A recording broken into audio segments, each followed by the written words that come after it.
Our first Learn from the Best Masterclass series, Hardwiring Your Organisation for Customer-Centered Innovation. And I am delighted to be here as your host for today. My name is Julia Birks and I'm from the Executive Education team at Monash Business School. To say that 2020 was a challenge is an understatement, but what we know is out of challenges comes opportunity. And I'm really excited to kick off this amazing series with Julia Birks, who's Monash Associate and Program Lead for 3 Executive Education programs. And she is also the Associate Strategic Design Director and Capability Specialist at Isobar. Today, Julia will impart her wisdom and share with you the steps that you need to take as a leader to enable your organisation to more effectively address customer problems and needs in an impactful way. Julia has over 16 years industry experience and is passionate about anchoring an organisation's strategy around great customer experiences and outcome-driven work. She's worked across a variety of industries, including state and federal government, finance, telecoms, education and health. And she loves facilitating and using design thinking as an iterative approach to solve complex organisational problems. So sit back, enjoy, and over to you, Julia. Cool, thank you very much. Thank you so much for coming along. I'm really passionate about helping organisations to be human-centred and to really adopt human-centred ways of working in how they work day to day and to making that the fabric of their organisations. So I've done this for brands like Qantas, RACV, Medibank, all sorts of different businesses. And, I guess I'll kick off by saying that, there's some really great news coming out of 2020. So this is a report from Deloitte, this is from BCG's Global Digital Transformation Report in 2020. And what it's talking about is that a lot more people are doing transformation. A lot of people are viewing digital transformation as something that's super urgent post-COVID-19, or well, we're kind of during still, I suppose. And that a lot of transformations are being seen as important enough by leaders that we really need to have those sponsored by, senior leaders within the organisation. So that's like your CIOs, your CTOs, and even the CEOs, which is fantastic.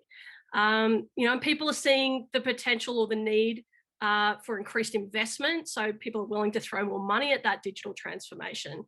But something I think is kind of getting lost along the way that we need to come back to is, what are we going to do with all this great new digital stuff that we're making? Right? Because we're going to set up our organizations for a whole lot of failure if we don't seek to understand what our customers need along the way. Because we all want the benefits of amazing things like automation and AI, reduce time to serve, reduce effort and complexity to serve customers in theory. We spend a lot of time focusing on goals like cost reduction and process optimization, which are all important. But then we sometimes wonder why we don't improve and why our customers aren't happier and why they're still leaving. And that's because we need to still be really centered on the customers through all that digital transformation. We need to remember that the most important people in our business are actually our customers, and creating amazing experiences for them is the most important thing we can do through all of that. So if we're not focused on this, we're going to end up with an amazing landing, this incredible digital strategy that we're rolling out, but we're going to end up at the wrong airport, not meeting the needs of the customers in the way they want. So what's the commercial mandate for this? Because, this is an important question that I get asked a lot. Like, why does customer experience really matter? And there's analysts globally from big, consultancies like Forrester, McKinsey, HBR, Boston Consulting Group, all that kind of thing. And over the last decade, what they've consistently shown is that CX leaders in their industry outperform CX laggards across a variety of financial and performance metrics. So that's things like stock performance, growth, annual revenue, all that kind of thing. So the report I really love is Forrester every year does a report called the CX Index. And in that report, they talk about, what's the state of CX in your particular industry. It's actually a really great little tool. And what you see in that every single year is the same thing: CX leaders outperforming CX laggards. And the other thing I want to call out here is their most recent findings from their 2020 report. So there's a fantastic little quote, and I'm just going to read it out here. Even a minor improvement in the brand's customer experience quality can add tens of millions of dollars of revenue by reducing customer churn and increasing share of wallet. Additionally, superior customer experience leads to reduced cost to serve and lowers the cost of customer acquisition through word of mouth. So good CX is doing a lot more than just making customers happy. It's making our businesses more viable and sustainable. It's reducing our cost to serve. It's reducing our cost of acquiring customers. It's reducing churn. It's doing all these great things. So with that in mind, I want to use this as a bit of an opportunity for a check-in with all of you here. I have a poll for you. So I want to ask you a question, which is, where do you think your customer experience sits for your organization? So jump on, answer that question. Tell me what you think. Seeing the results coming in. Good. We're going to keep this open for another sort of 10 or 20 seconds. Doesn't need to be perfect, team. Just have a go. Okay, we're nearly there. We've nearly got everybody. Fantastic. Come on, I see the last 20% of you. You've got this. Okay, cool. All right. So I'll end that poll and I'll share the results for you. So great. Hopefully that's all showing for you. So what we're seeing here in this result is actually we're probably overestimating where we're at a little bit. So I want to show you the real data. Let's have a look. So in CX in Australia, as of 2019, about 2/3 of businesses are delivering just okay customer experiences based on engagement with customers. So we're probably thinking we're a little bit better than where we're actually at. So this is pretty fresh data. And what it's showing is that nobody's really nudging that excellent bracket. Nobody's really doing an outstanding job. We've got only a very small percentage in a growing, good customer experience category, which is, that's promising. But a lot of our customer experiences are really okay or worse. So what this means is that Australian businesses have a huge amount of work to do, but there's also a huge opportunity for us if we're able to capture our industries and really create compelling customer experiences. So with this in mind, let's talk about why our customer experiences as organizations aren't getting where they need to be. Like, why aren't we realizing the outcome of all our good intentions to be more customer-centered? And I want to, bring this back to a quote that if you've done any work in Agile, you might have heard of W. Edwards Deming. He's a pretty cool dude. He was widely acknowledged as a leading management thinker in the field of quality. He founded the philosophy of Kaizen Lean, which was made famous by Toyota. And what he's really saying with this quote is that our good intentions aren't enough when it comes to, making change in our businesses. He says people are already doing their best. The problems are with the system, and only management can change the system. And what I see a lot when I'm going in to do this work with our clients is that our leaders aren't actually living customer-centered change themselves. So ironically, we're not actually taking a human-centered approach when we're rolling out these digital transformation and strategy pieces, or when we're trying to bring about greater customer centricity. And the result of this is that leaders don't really get what the pain points and barriers are to their people, to their staff, creating outstanding customer experiences. And as a result, the intentions we have to create these changes aren't really being realized day to day because the system's preventing them from coming to life. And, organizational change isn't simple, right? And, especially customer-centered change isn't any different. It's just as complicated as any other change management program we're going to work through. The end result of not being human-centered is that we're ending up in that just okay category that I showed you a moment ago. And I think with a lot of, leaders, the response I often get to this is, I'm a senior leader and I'm an executive. I don't need to be doing all this customer experience stuff. That's for my people to do. And if that's how you feel, this is the moment we're just gonna have a loving moment tough love moment. And this is going to be hard, but we're going to get through this together, because you do need to do this. You absolutely need to do this as a leader. We as senior leaders and executive leaders, we need to be applying these same skills in the way that we work, because we do have customers that we report to. Our customers are our staff, and they're our teams, and they're our shareholders.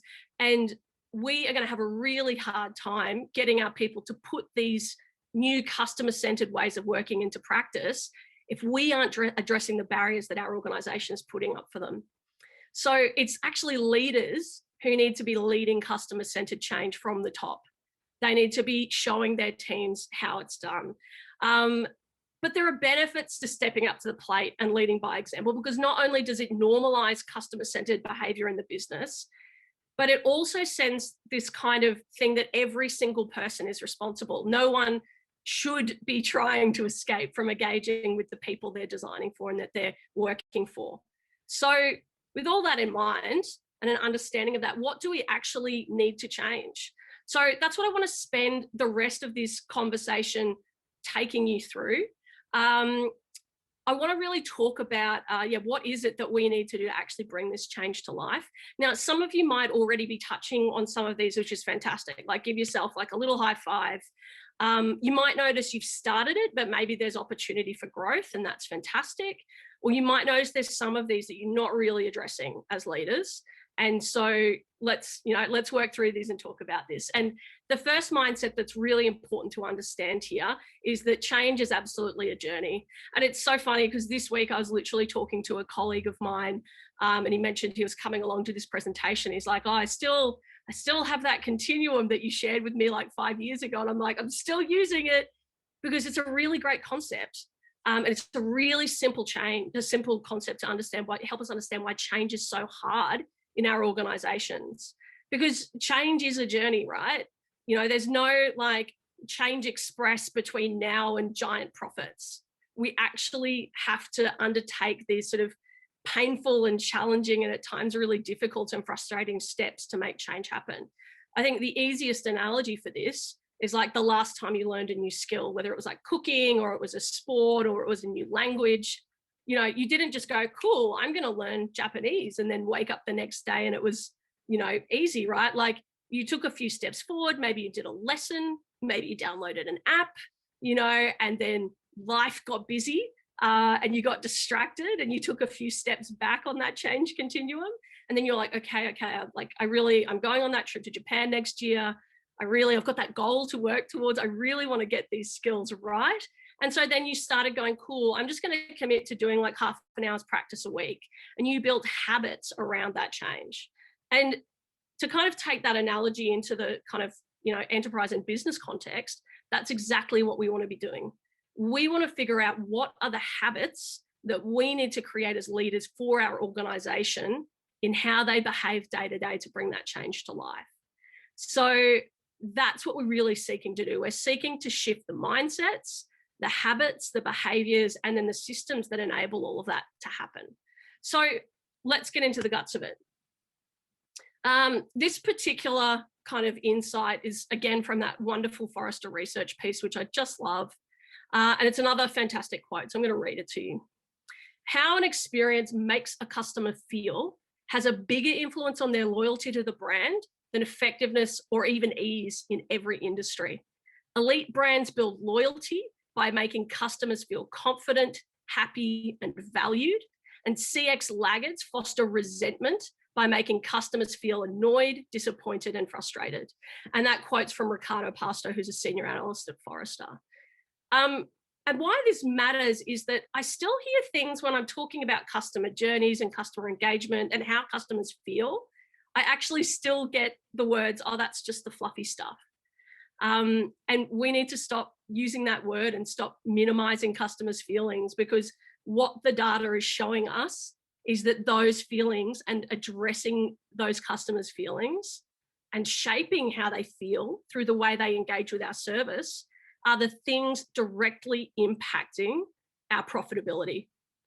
So we need to really bin this idea that it's fluffy and it's not that important, or it's like just a layer we add to the top that's like, yeah, we think you're a great customer. Like, it can't be like that anymore. Because if feelings weren't that important, like, would people buy Porsches? It's just a car. Why would people spend so much buying a Porsche? Because they're not buying the Porsche, they're buying the feeling they get when they drive the Porsche. If feelings weren't that important, like, I suppose, why did you decide to switch your telco company the last time that you did? Was it because you did like a whole spreadsheet and a systematic analysis of, the products provided and the services offered? Or did you just kind of get jack of high prices and feeling like you were just another number? And every time you asked for help, you got like a really like average contact center experience? Probably. But the challenge here is that designing for feelings is really, really hard, right?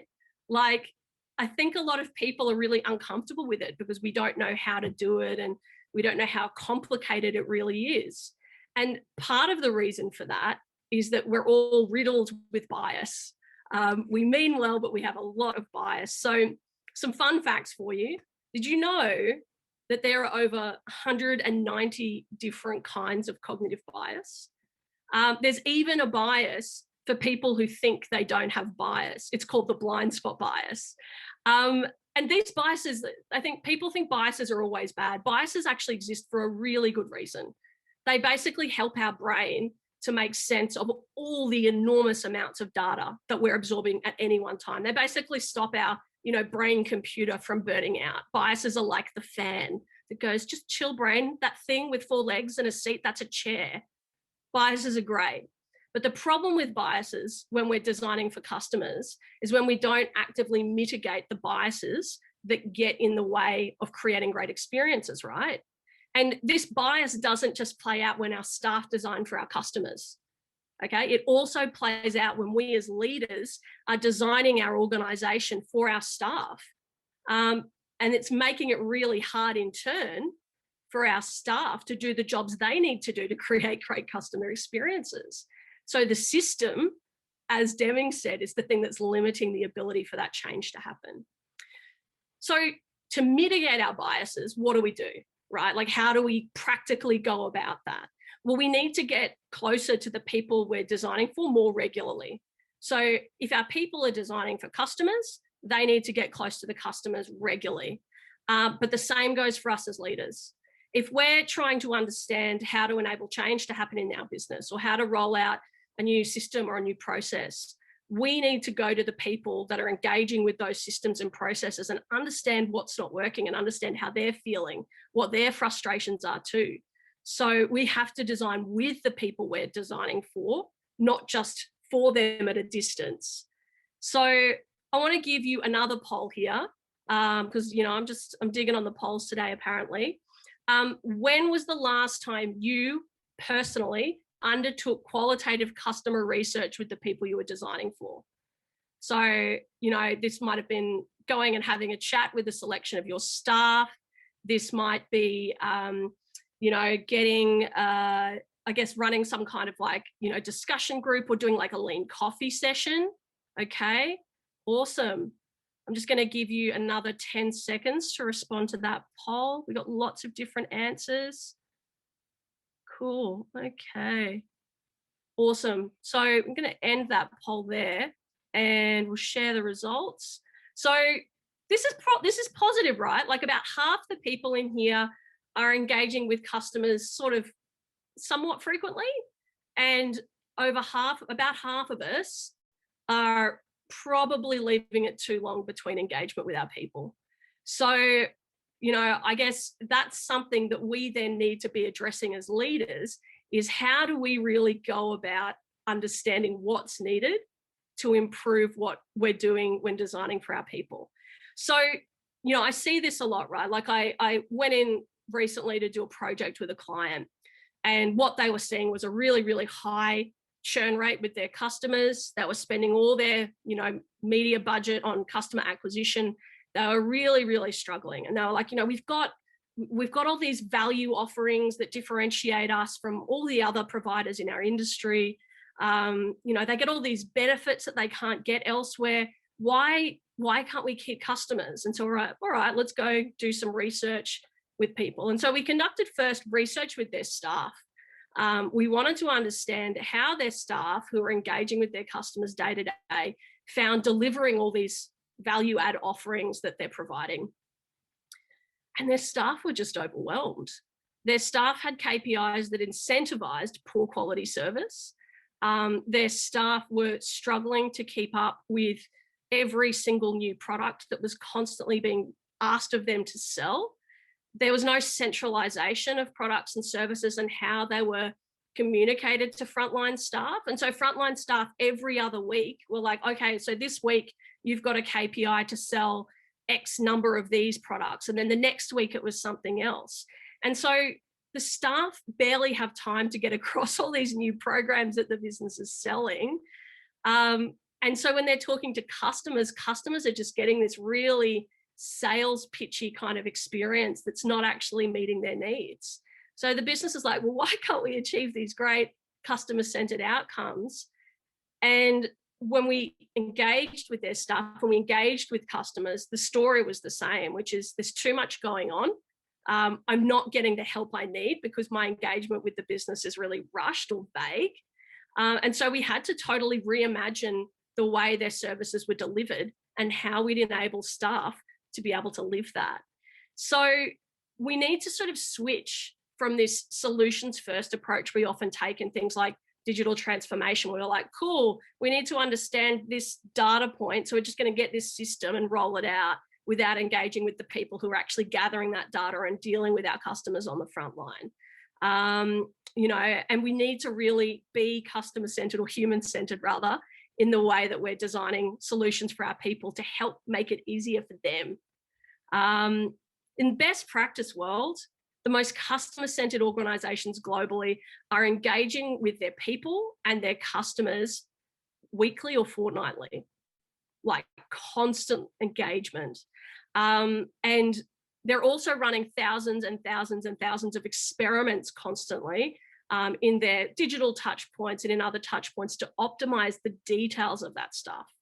So a lot of our businesses in Australia aren't quite there yet, and that's okay.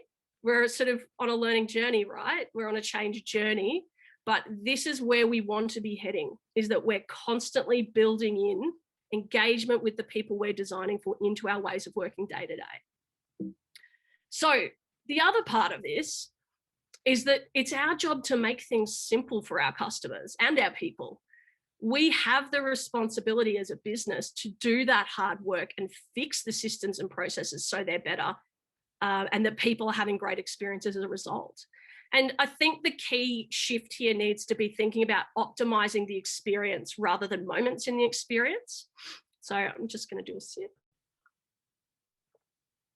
So what we're seeing a lot of is that organizations are kind of going, okay, this part of the experience on the app isn't working. We need to fix that. The website isn't working. The customer portal isn't quite right.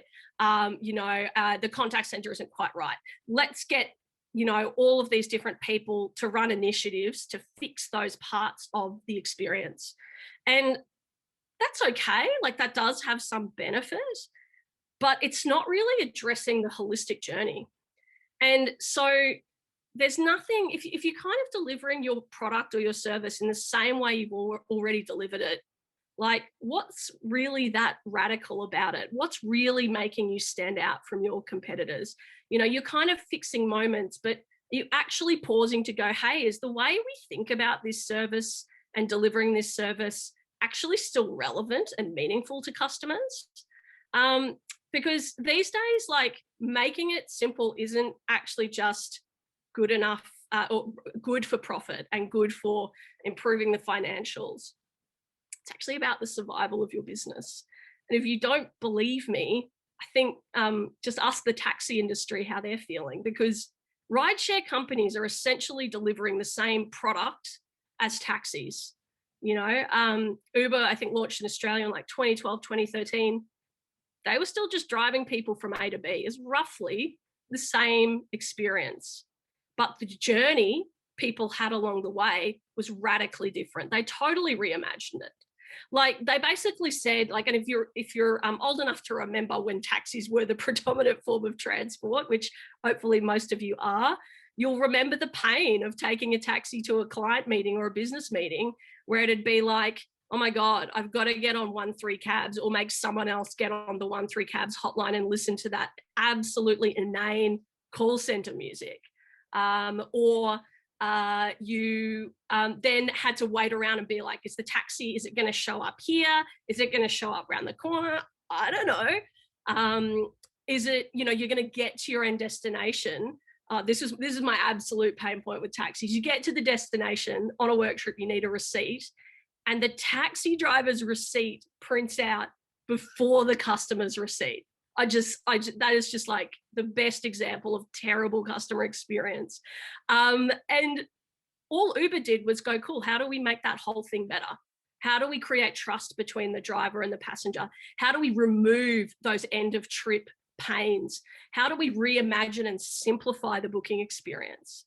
So I think these things are really, really important for us to look at. And, the same concepts apply to the journey our staff is going on as well, right? Like we often go, staff aren't doing this one thing, rather than going, hey, let's look at all the things our staff are trying to navigate and how we can make that experience better for them. So we've got to really be interrogating a lot of this stuff. I had a client recently who had really good intentions to improve their customers' experience, and they were like, why are our retention rates so poor? And when we looked at the experience and saw how hard they were making it for their customers to take advantage of all this value, this additional value they were providing, it made a lot more sense. So they had all of these bells and whistles and benefits and things like that, but actually taking advantage of those was really difficult. And so the net gain to customers was actually negative, because customers are like, these things are so hard for me to use. Why would I bother? And you're just making it difficult. I tried to use it, it didn't work, all these kind of sentiments. So it's not just enough for us to provide stuff to people. We actually have to integrate that into the experience and make it simple. Otherwise, what's the point? What's the point in all this effort to create partnerships and have these programs and build websites for these programs and ways of serving, if we haven't really thought about how we make that value easily accessible to our customers? So we need to make things easier. And to do that, what we need is to have imagination. So I think sometimes we're so focused on the way things have always been in our business that we forget that we can remake the system completely. We usually end up saying things like, oh, yeah, we can't do that because the database, it won't allow us to, or like, yeah, Jeff from strategy tried that a few years ago and it didn't really work, or we can't afford to do that. But I guess, like, back to my taxi example, right? I've got a better question for you, which is, can you afford not to do it differently? What will be the repercussions of staying the same? And as a leader, will you let that happen on your watch? Will you let that sameness persist? I'm a huge Disney nerd, some of the best customer experience folks in the world. I've done a heap of work learning from them. And one of my favorite quotes from that company is, it's kind of fun to do the impossible. It was a really famous Walt Disney quote. And if you go to their parks, you still see on their construction clapboards all these quotes from famous designers and engineers and Imagineers over the years. And this one still pops up, which always just like makes my little design nerd heart, brim with glee. It's kind of fun to do the impossible. So we need less of, we can't do that, and more of like, how might we make that happen? And to do that, we have to foster a culture of curiosity and play and innovation and blue sky thinking.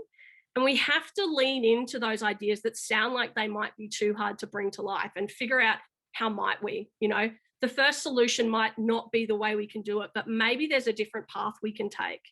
And I think what's key here, right, is that mantra of, fail fast, because a lot of us have heard of things like experimentation and all that kind of thing. But I think as businesses in Australia, we haven't quite nailed what fail fast really means, because fail fast actually means learn fast. It's about saying we're going to test our ideas at low fidelity really rapidly before we go and spend hundreds of thousands or even millions of dollars bringing them to life. And I think the reason we're bad at it here is we're really like easily prey to the sunk cost fallacy. So back to our biases, there's a bias called the sunk cost fallacy, which you've probably heard of before, but you might not quite know what it is. And it's when we continue an action because of our past decisions, whether those are time, money, resources, etc. And how this manifests with a lot of clients I work with is that they've started a project. About a third of the way along, they've tested it. It hasn't tested very well, but they're like, oh, we'll just adjust the way this thing is delivered. Even though the customer isn't really getting compelling value from it, they're continuing on with the project despite the uncomfortable reality that maybe it's not doing the thing we intended. And so we end up spending a whole lot more time and money and effort. So we need to be comfortable as leaders, and I'm seeing a comment come through the chat. Yeah, learn fast, Ben, I completely agree. We've got to actually really build systems into our business and practices into our business that enable our people to test ideas really quickly. I did this for a bank once. I made an ATM out of cardboard that I got from an Aldi giant egg carton thing. It was enormous, it was ridiculous, but it allowed us to save the bank millions of dollars in building an ATM that nobody wanted. So, you really, really need to be putting this into practice because it's good for business. And to do that, we have to remove the barriers for our people in running those experiments and in, I suppose, believing that we can be this kind of business and that we can change the way our business operates and change the sort of ways that we deliver services. We need to give our people the belief that they need to use imagination and optimism and innovation as important, critical business skills to come up with new ideas, to try stuff out and continually pivot until they find value. Because if you're being customer-centered, if you're engaging with customers, you will eventually get to the value. You just need to be comfortable with the discomfort of those fail fast, learn fast moments along the way. So to do that, you have to grow your people's customer experience capability. And I think this is something really interesting, right? Because I think a lot of the time people are like, oh, we'll just hire some customer experience folks. And, that can be really challenging. It's challenging for a few reasons, because to hire a new person in Australia on average costs about $18,000 in our communities, in our business communities. But the other part of that that's really challenging is that the whole business actually needs to be customer centered. So if you're only counting on hiring to shift that, you are going to struggle. So I really feel like it's important here for business leaders, if they want to achieve being a customer-centered organization that wants to reap all those benefits of being a customer experience leader, like we heard about at the start, you need to commit the effort, the resources and time into helping your people change the way they behave, grow skills and capability in this kind of stuff, and reimagine the way they deliver value to customers. And that's scary, right? Because taking the time to do that impacts our short-term revenue. It can impact a whole bunch of things. It can impact our perceptions. It can be risky to our, how we're perceived in the business. But again, what's the cost of not changing? And what might be the benefit in the long run of building stronger, more capable teams? How might that reshape our business? How might that reshape our culture? And so to do this, to really enable all of this stuff to be successful, our staff to practice this, our leaders need to know how to do it too, right? So we spoke about this at the start. It's not just our people. Our leaders need to incentivize our people to behave differently day to day, or all those skills don't work. This means your leaders might need to build capability in new ways of decision-making or prioritizing.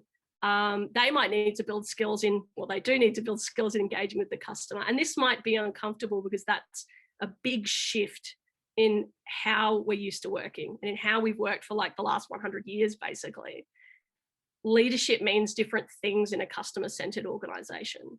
So we need to be comfortable with shifting that. So to do that, a great way is to send signals. And I don't know if any of you are familiar with this concept. So Dave Gray, who's a fantastic thinker on human-centered change and management change and management consulting, talks about this idea of signals, which is we're constantly sending signals to our staff all the time about how to collaborate when they're doing work, when they're delivering stuff, you know, all of the stuff around them, all of the different parts of the business ecosystem are sending them signals. And those signals come in all sorts of different forms. It might be the culture and the mindsets and the way people think about work. It might be the kinds of people we hire and the values that those people have. It might be the tools and the resources that we make available to them to use. Do we make it really hard for them to benefit from new tools, or do we make that easy? Do we have really great collaboration tools, or are they really hard? Do we change our ways of working based on how we want our people to behave? Like, do we reimagine the processes and the approvals and the governance frameworks that our people have to navigate to put these new skills into practice, to put this new capability to work? Because oftentimes we just go, just get them some training, that'll fix it. But then it doesn't. And we're like, why isn't it working? That training must have been rubbish. But our signals are still sending the same message as they did before the training. And so no wonder our people aren't changing. If our KPIs for them aren't changing, why would they work differently? So our job as leaders is to send those signals by removing the bureaucracy and the red tape. We need to be the breakers of chains to enable great customer experiences to come to life. And it's hard, right? It's really hard to do this. But doing this hard stuff is what is required for us to stay relevant, reduce the risk of disruption, and ensure that our businesses remain viable in the long term. So there's a bunch of ideas. You're probably feeling super overwhelmed right now, which is okay. I just want you to step back for a minute and just notice that feeling, because part of that feeling is that we're often, I guess, expected for things to be perfect in our business. We're often incentivized for things to be flawless. And this also manifests in the way we create change in our business, right? We want things to be perfect. We want like a nice, neat little Gantt chart that shows us a predictable kind of way to deliver change. And we fear the damage of things not going the way we plan to, right? So we try to control and manage, but this way of making change is too slow.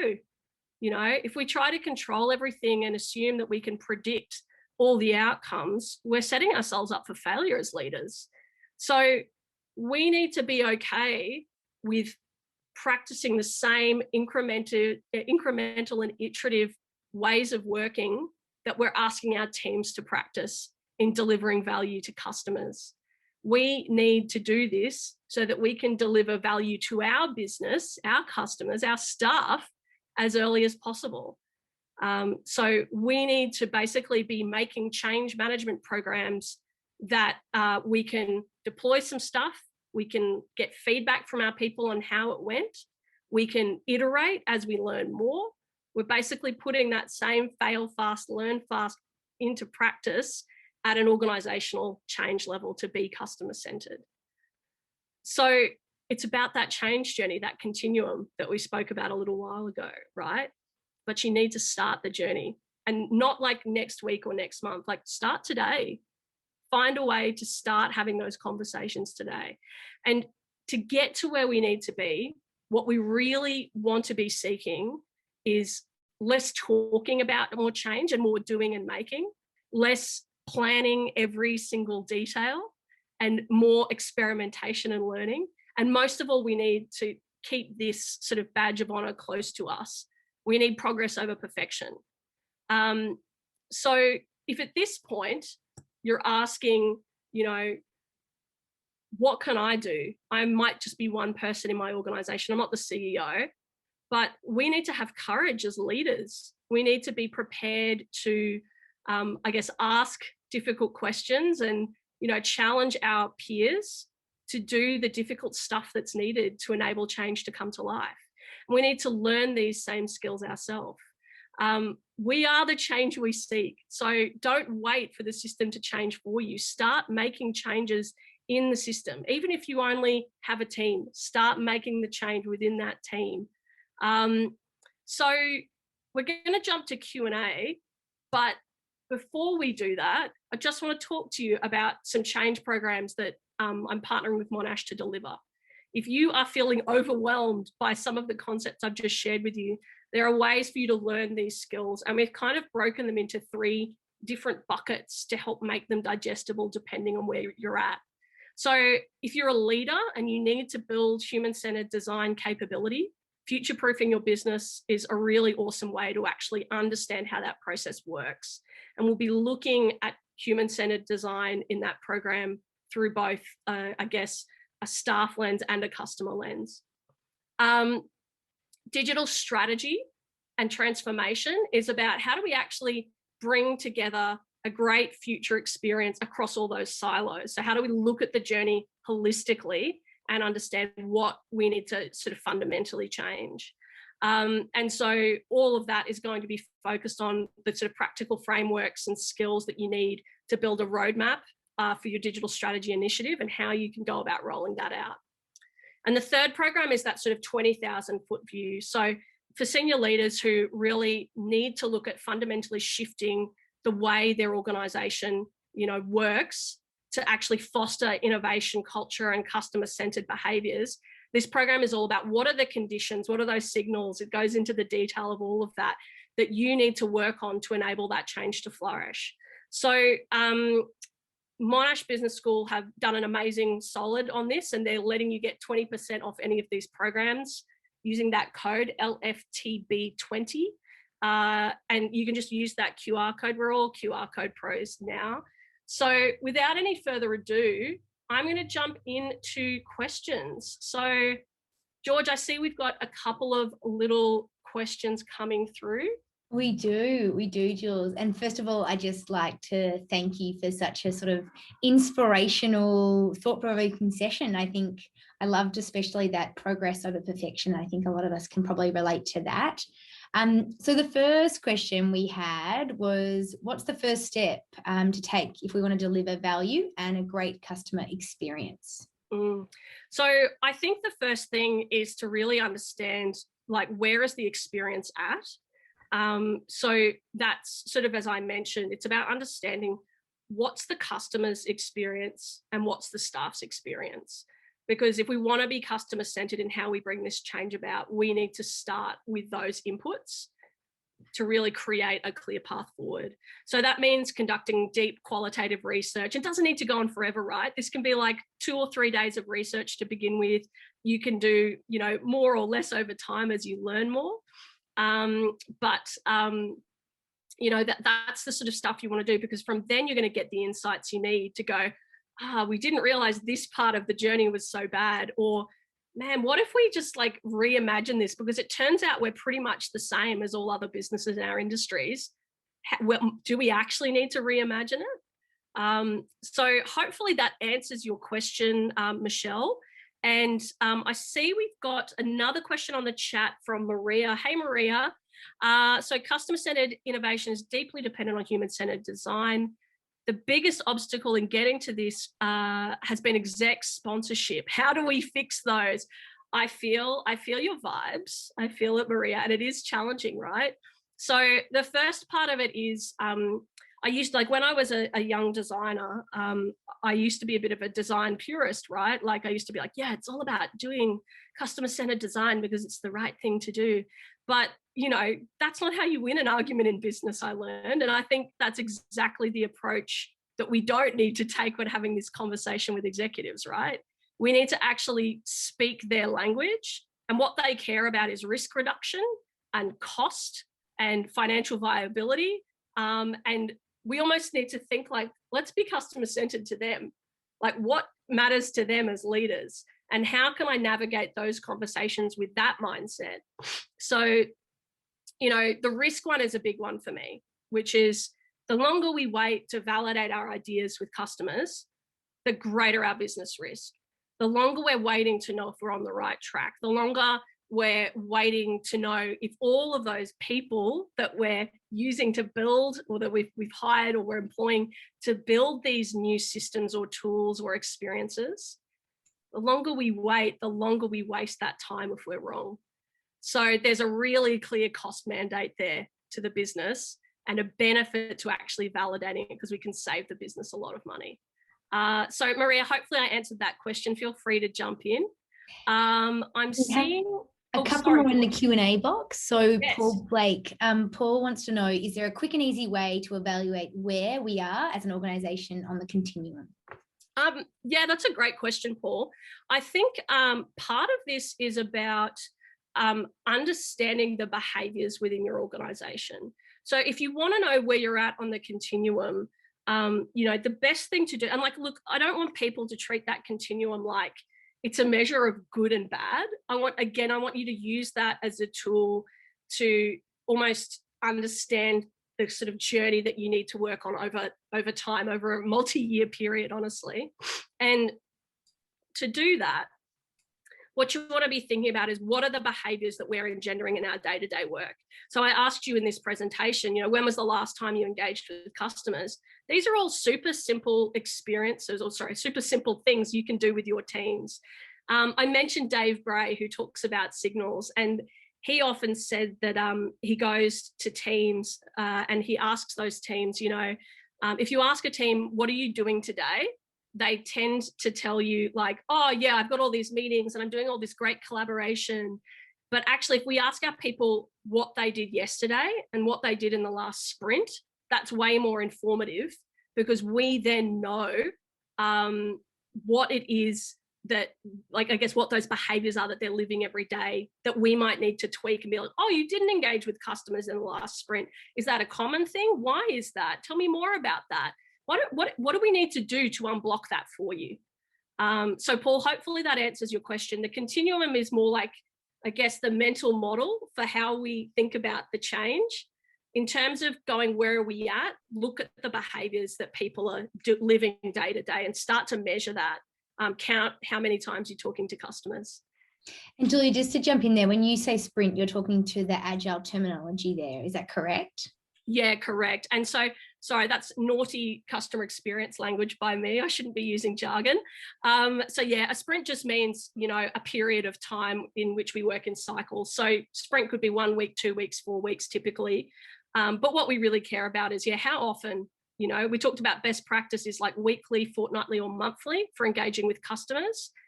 So we want to be looking to that. Super.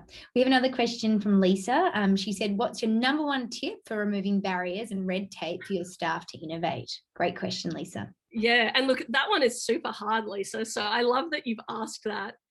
The number one tip is to start. So, which is sort of in some ways super helpful and super unhelpful. I get it. So when you're trying to tackle this stuff, I think it's important to not go, okay, we're going to fix everything first time around. It's that almost like progress over perfection thing, right? Like we want to do just enough research to understand the problems. And then we want to go, okay, cool. We think that based on this, the most important thing for us to focus on is this particular initiative. So, maybe it's that we make it really hard for our people to engage with our customers. Like they have to get approvals, or they have to get these crazy budgets, which have to, be pulled into the monthly, planning meetings and all that kind of thing, which are just adding all of these steps for them. So instead, what if we go, okay, we want to make it really easy for customers. What if every team got a monthly customer budget and they've just got a credit card that the product owner or the team manager has, and we go, cool, that team can use that money to engage with customers however they want. And let's see how that experiment works over a 3-month period. How does that affect what our people are designing? And we measure that over time. And from that, we go, okay, cool. What do we need to do differently? And we learn and we iterate that experiment. Hopefully that answered your question, Lisa. Fantastic. We've got another one here. Can you tell me a bit more about how do you do experimentation? What are some examples like the ATM? And is there a roadmap for experimentation? Yeah, cool. So yeah, this one, look, I love just having fun with experimentation. Like experimentation for me in business is like when you get to be like a kid in year 9 science class, like, do you remember that, where your teacher would be like, here's a Bunsen burner and here's these things, you need to figure out which one, burns the hottest, and you'd have to come up with like a hypothesis. And that's exactly the kind of playful mindset we should be taking. So in the ATM example, this client had a problem, a customer problem they came to us with, which was fantastic. They were like, our business customers are finding it really, really hard to get their deposits paid. And we think that the way to make this better would be that there's an ATM. And so they pre-register all their details before they go to the bank. And then they turn up and there's a phone, and the phone gets swiped, and then it goes, okay, there's all your account details, and and then they can deposit the money and get the change for their tills that they need, that kind of thing. And so they're like, what do we do? How do we bring this to life? And we're like, well, do we even know that that's how customers want us to solve it? And they're like, well, I don't know. How can we find out? And we're like, well, we could just make it. And so that was me. I spent, I think, half a day with cardboard and glue and masking tape, and it was the most ridiculous thing. I ended up having there was like a camera mount that was mounting an iPad, and so while I was building the cardboard ATM, my colleague built a really crappy app in a prototyping software, like really crappy, like ugly. And then he built that, and so we literally had this like iPad mounted in this big cutout in the cardboard. And we even went to like a shop and bought play money that kids use to learn how to count in school. And so we could actually go through the entire journey with customers and be like, cool, so here's the mobile app, so you do that, and then you turn up at the bank, and what do you do at that point? And they'd go up to this ATM and they'd play with it, and then they'd get the money out they needed, and then it'd be like, okay, cool, what do you think? And everybody hated it. Like maybe one person was like, maybe. But what we learned from that was that people said, I want to actually just be able to turn up and decide if I use the ATM or the line based on how long the line is, because I'd rather use the line. I'd rather get a face-to-face experience with a real person if I can, but I want this as a backup. So what we ended up doing was building a different ATM. We made an MVP. We went and piloted it up in Sydney. It was really, really popular. Customers loved it. They're slowly rolling them out. So great example of saving like literally millions, because an ATM, like a functional ATM prototype, costs about $1 million. So love it. So hopefully that gives you an idea. We've probably got time for one more. All right. Got one here, Julia. It says, thank you, Julia, for a really interesting presentation. I'm interested in your thinking around using innovation and customer labs and POCs to gain insight into CX and UX to enhance service/product design, delivery, and ROI. I'm a public sector executive, and I'm always interested in what approaches work best to gain that insight. Fantastic. Also, public sector represent. I think it's really, really important that we're starting to see more of these practices in the public sector. So Ben, thank you for being a champion in our public sector. It's really important. So I've got some good news for you. I have some awesome colleagues over at the Victoria Department of Premier and Cabinet. I think that's what it's called. So Mathan Ratanam and Josha Chapinska, I think I got her name right. She's teaching me every time I speak to her. She's teaching me how to pronounce her very difficult Polish surname. So they're doing some really great work in making tools public for public sector organisations like yourself. So they've got some really great resources you can check out. If you just Google Vic Government Human-Centred Design or Toolkit or something like that, they've got some great tools. So that's one way. If you want support in learning how to apply those tools and methodologies, we'd love you to come and hang out with us in the courses that we're doing, because the benefit of that approach is you get to try all of those skills in a super safe way. And we'll talk to you. There'll be lots of coaching sessions. We'll be able to talk to you about, well, what are the common things you come up against in that work, in building those proof of concepts, in going into the delivery and the ROI and all that kind of stuff. So yeah, would really encourage you to, check out one or the other.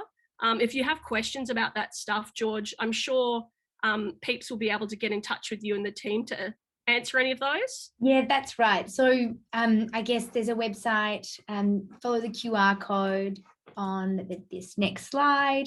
And thank you all again for joining us. A big shout out to Julia for a fantastic and inspirational session. And we hope to see you for our next Learn from the Best Masterclass soon.